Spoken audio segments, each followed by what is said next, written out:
जहाँ तक सिस्टम की बात है तो आधा सिस्टम तो मेरे नाम से ठीक हो जाता है। ये फॉल्ट पड़ते हैं ओवरलोडिंग से। तो मैंने कहा सारे हरियाणा के जितने ट्रांसफार्मर्स हैं उसके ऊपर देखो लोड कितना, कहाँ पर, किस कारण से, कितने टाइम लाइट की, और वो डेली मेरे टेबल पे होना चाहिए। हम तो जो चुन के आएगा ना जी उसको सलाम कर देंगे, उसकी जिंदाबाद कर देंगे। सर गर्मियाँ देख के अब बिजली की खपत ज़्यादा हो रही है लेकिन बिजली कम है, क्या कहते हैं? नहीं, हमने बिजली का सारा इंतज़ाम किया। पीक सीज़न में भी 16,000 मेगावाट चाहिए हमारे पास है। हमारे पास जो हम जनरेट करते हैं वो तो है ही है। आगे भी हमने अभी यमुनानगर में 800 मेगावाट का लगाया, आदरणीय प्रधानमंत्री जी आए थे। हम हिसार में भी लगाने की तैयारी कर रहे हैं, हम पानीपत में भी 2 और लगाने की तैयारी कर रहे हैं। लेकिन बिजली हमें बाहर से भी मिलती है और हमारे लॉन्ग टर्म एग्रीमेंट हुए हुए हैं, हमारे पास कोई कमी नहीं है। जहाँ तक सिस्टम की बात है तो आधा सिस्टम तो मेरे नाम से ठीक हो जाता है, ठीक है ना जी। मैंने पहली मीटिंग में ही इनको कहा था कि ये जो फॉल्ट पड़ते हैं जिनसे कई घंटे लाइट बंद होती है, ये फॉल्ट पड़ते हैं ओवरलोडिंग से। तो मैंने कहा सारे हरियाणा के जितने ट्रांसफार्मर्स हैं उसके ऊपर देखो लोड कितना और ट्रांसफार्मर कितने का लगा हुआ। अगर 100 का लगा हुआ, 150 का लोड है तो उसको 200 का कर दो। और वो बड़ी तेज़ी से डिपार्टमेंट ने वो काम को उसको किया। मैंने कल भी अपने ACS NK सिंह को कहा है कि हर SC को, सुपरिटेंडिंग इंजीनियर को, ये रिटर्न आदेश दे दो कि उसके क्षेत्र में कहाँ पर, किस कारण से, कितने टाइम लाइट की, और वो डेली मेरे टेबल पे होना चाहिए। तो मैं जायज़ कारण होगा मैं छोड़ दूँगा, और मैं कुख्यात हूँ, मैं गलत काम करने वाले को छोड़ता नहीं। सर अहमदाबाद के हादसे को कैसे देखते हैं?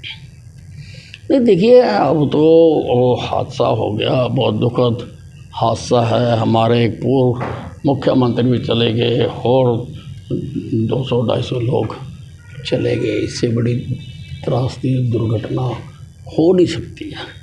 लेकिन अब एक्सपर्ट्स तो अपनी अपनी बात कह रहे हैं और अब इंक्वायरी होगी। और सबसे बड़ी बात है कि ब्लैक जो बॉक्स है, जो कि वैसे तो जो हालात थे, क्योंकि जहाँ पर 1.25 लाख लीटर वाइट पेट्रोल को आग लग गई हो तो कितनी हीट जनरेट होती है। लेकिन ये जो ब्लैक बॉक्स होता है ये 4000 डिग्री तक सहने की हिम्मत रखता है। तो ब्लैक बॉक्स मिल गया, अब उसकी डिकोडिंग होगी और हर चीज़ साफ हो जाएगी। बाकी भूपेंद्र सिंह हुड्डा ने सर बयान दिया कि पानी हरियाणा में कानून व्यवस्था चरमरा गई है, हर रोज मर्डर हो रही है, क्राइम बढ़ रहा है। नहीं, सरकार कर भी रही है, सब कुछ ठीक कर रही है। सर नायब सिंह सैनी को पंजाब में पानी चोर कहा गया और नारे लगे हैं, काले झंडे दिख रहे हैं। वो अपनी राजनीति कर रहे हैं, लेकिन राजनीति करते हुए सीमा के अंदर रह के करना चाहिए। पानी चोर कह रहे हैं, हमारा पानी किसने रोका हुआ है? SYL का पानी, सुप्रीम कोर्ट के आदेश आ गए कि भी इनको पानी दो, कौन रोक रहा है? फिर पानी चोर कौन है? हमारे खेत प्यासे हैं और इनका पानी बह के पाकिस्तान जा रहा है। हम सिंधु नदी का,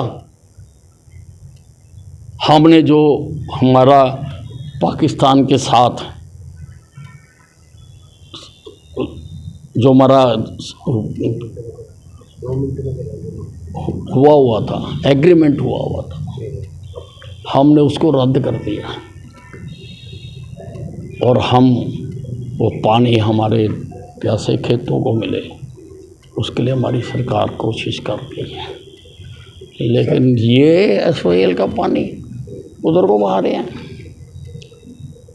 सर एसी का जो टेम्परेचर है एसी का टेम्परेचर कम करने का जो नियम है हरियाणा में कब तक लागू होगा? नहीं देखिए, जो सरकार ने अब ये भी लिया मनोहर लाल जी ने, अभी इसकी योजना बनेगी और सरकार ने जो निर्णय लिया है उसकी वो प्लानिंग भी बनाएंगे सारा। अब इतने सारे देश में जो लगे हुए हैं इसी, उनकी क्या योजना बनती है, अभी तो निर्णय लिया है, फिर प्लानिंग आती है, फिर बताएंगे, फिर ये भी बताएंगे कि कब तक लगने चाहिए। सर कांग्रेस संगठन बन के तैयार होगा, इसमें बड़े जोर शोर से लगे हैं कांग्रेस। देखिए ऐसा है, मैं तो खुश हूँ और खुश होना भी चाहिए, क्योंकि प्रजातंत्र जो है वो पक्ष और विपक्ष दोनों से ही चलता है, दोनों के दायित्व में। डेमोक्रेसी को हेल्दी रखने के लिए सभी जरूरी हैं, तो बनाए अपना संगठन, हमें तो कोई इतराज़ नहीं है। भाजपा का प्रदेश अध्यक्ष कब तक चुनने जाना है? देखिए वो जो चुनने वाले वो चुनेंगे, मैं उस पर कोई कमेंट नहीं कर सकता। हम तो जो चुन के आएगा ना जी, उसको सलाम कर देंगे, उसकी जिंदाबाद कर देंगे।